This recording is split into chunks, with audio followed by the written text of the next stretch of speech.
જાફરાબાદ તાલુકાના વડેરા ગામે આવેલ ખોડિયાર માતાના મંદિરે 25મો પ્રાગટ્ય મહોત્સવ યોજાયો।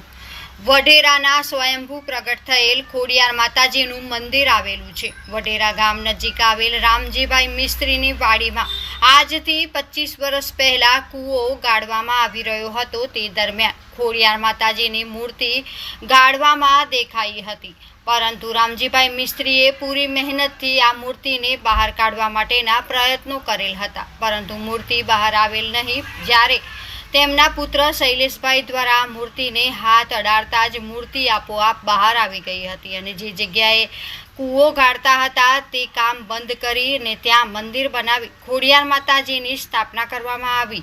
અહીં મંદિરની નજીક ફરી એક કૂવો બનાવેલ છે અને ત્યાં પાણી પણ પુષ્કળ પ્રમાણમાં આવે છે। અહીં દર વર્ષે ખોડિયાર માતાનો પ્રાગટ્ય દિવસ ઉજવવામાં આવે છે। વર્ષ દરમિયાન અને ભાવિ ભક્તો પોતાની માનતાઓ તેમજ મનોકામના પૂર્ણ કરવા માટે અહીં ખોડિયાર માતાના મંદિરે દર્શને આવે છે। Bureau report Babubhai Vader, Jafrabad, Amreli. કાર્ય કરવામાં આવતું નથી અને દરેક હરિભક્તો આવે છે તેની ભગવતી મનોકામના સિદ્ધ કરે છે અને જે શ્રદ્ધા અનુસાર એને જે ભક્તિમાં દાન દેવું હોય એની રીતે દે છે। અને 2098ની અંદર મારા ફાધર હસ્તક ભગવતી પ્રસન્ન કૂવો ખોદતા થયેલા એ બદલ ત્યારથી મેં ભક્તિની અંદર એક સ્લિંગ કર્યું છે કે મારે બ્રહ્મચર્ય વ્રત પાળી અને ભગવતીની સેવા કરવી છે। રાધે રાધે।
જાફરાબાદ તાલુકાનું વડેરા ગામ, ત્યાં ખોડિયાર માતાજીનું મંદિર આવેલું છે।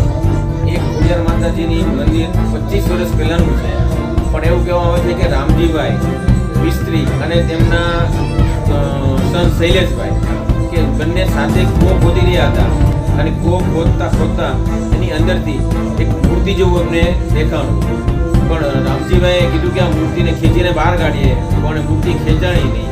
પછી શૈલેષભાઈ જેઓ નાના હતા ત્યારે તેમણે મૂર્તિને હાથ લગાડી અને માતાજીનું નામ લીધું અને મૂર્તિની મેજે બહાર આવવા લાગી અને એ પછી આ મૂર્તિને બહાર લઈ આવી કૂવામાંથી અને અહીંયા સ્થાનક કર્યું અને ત્યારથી આ પૂજા ચાલુ છે।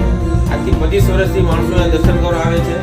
જેઓ પોતાનું જે પણ કંઈ માનતા હોય, શ્રદ્ધા રાખતા હોય એ બધીની મનોકામના પૂરી થાય છે અને કોઈ પણ જાતનું આ દાન લેવામાં આવતું નથી। પોતાના મનથી જેને જે કંઈ દેવું હોય એ આપે છે અને શ્રદ્ધાથી માણસો અહીંયા 25 વર્ષથી બધા પગે લાગવા આવે છે, જેમાં અમે પણ ઘણીવાર અહીંયા પગે લાગવા આવીએ છીએ અને અમને પણ એવું લાગ્યું કે ખરેખર અહીંયા મંદિર છે અને મંદિરમાં કંઈક પણ અહીંયા માતાજીની પોતે જે બેઠેલા છે એની શક્તિ છે, શક્તિના કારણે